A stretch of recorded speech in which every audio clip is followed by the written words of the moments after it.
Hello, thanks for clicking on this video. Today I'm going to be talking about Kiss. God of Thunder, I was made for loving you, rock and roll all night. Yeah, that whole deal.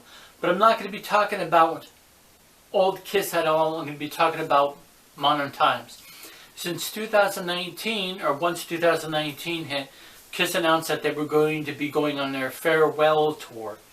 And it was going to be the last of the tours. And it's going to go up until 21.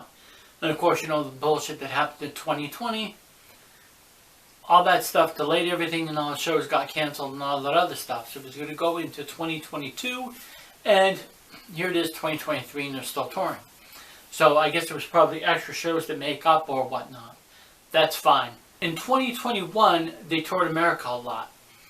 And this year, with the tour dates that I've looked up, they're only playing in Las Vegas a little bit, and then they're going right over to Europe. Here's some European dates.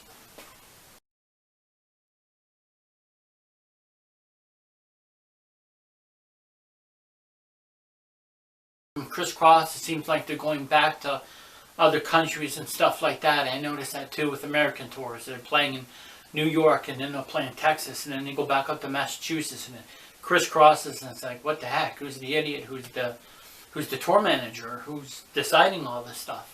Seems really messed up and confusing. But anyways, they're going to be playing Europe and everything, and the latest thing I got was like late summer of 2023 of this year. It says 23 to 24, but I'm not sure if it's going to go that long. But either way, it seemed, my point of this video is it seems like it's a never-ending farewell tour, and I'm not sure specifically when it's going to end or where it's going to end. It should, you know, places to end it would be New York City, that's for sure. I mean, they started there, they should put on their last show in New York City. That would just make sense to me. Who the hell knows? Who knows who's going to decide that? One of the things that Kiss has said that they were going to do, I don't have the video clip specifically on me, it's out there somewhere, but they have mentioned that once they play a place, they're not going to play it again. So were they referring to a venue or to a country? Because they're crisscrossing a lot and then going back to some other countries after visiting some, and they've been in a bunch of those other countries within Europe during 21 or 22, or even 2019, within the last several years.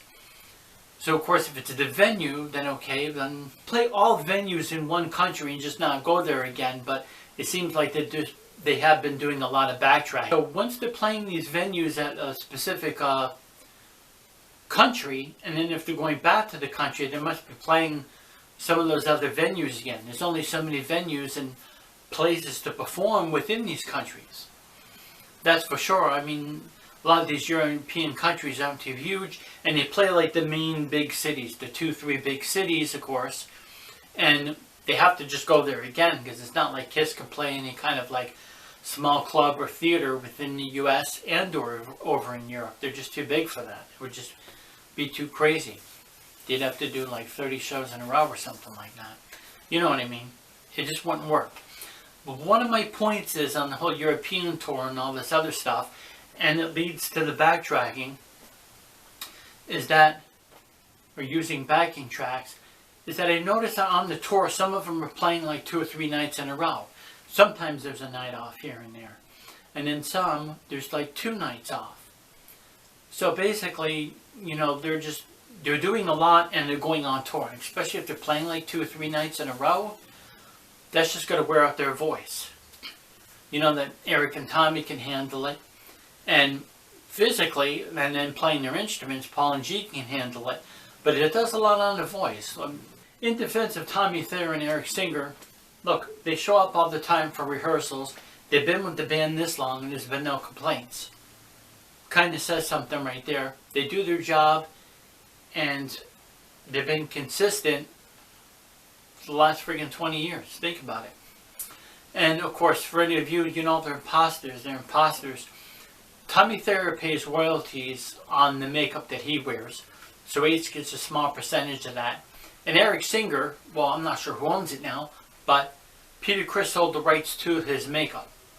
So it's just like selling your car to somebody and then seeing them driving it around with it a month or two later and saying, no, that guy's a thief. Hey, didn't you sell him your car? Yeah, I did, but he's still a thief. It's like, well, what the heck?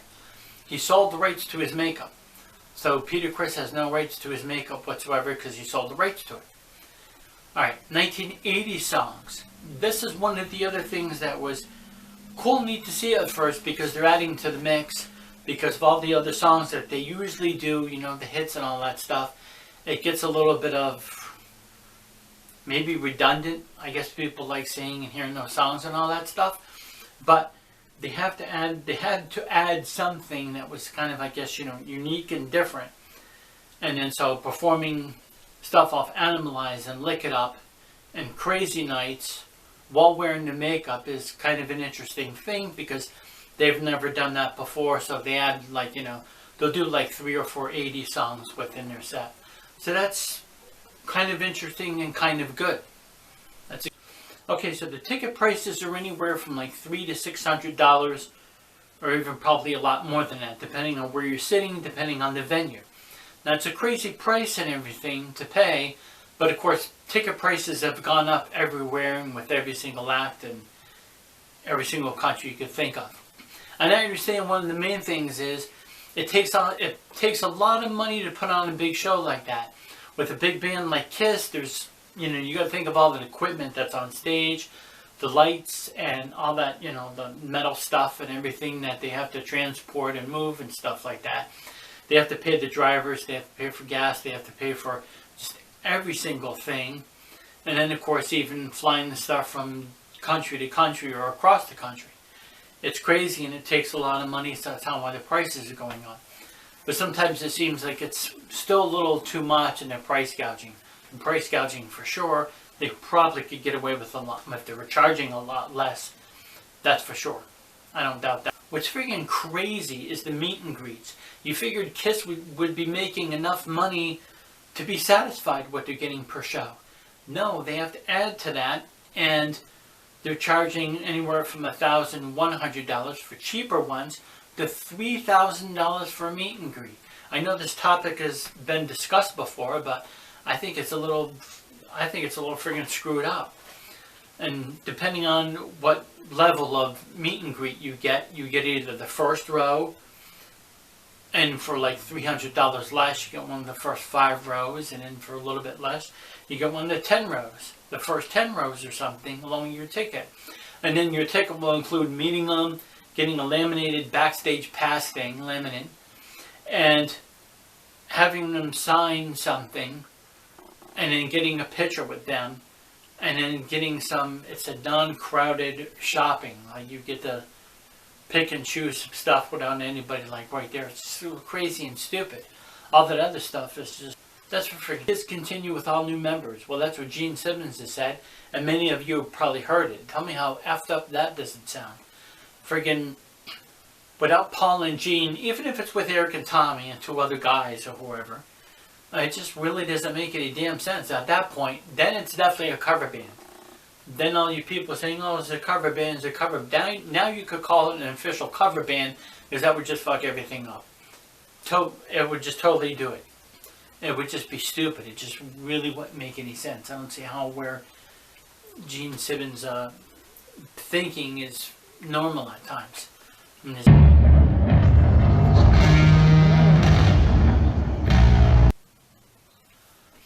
I've said it before and I'll say it again. I think some of these bands are just stupid when they go on tour and they're just touring. They're playing their old songs and people are like, yeah, they still got it.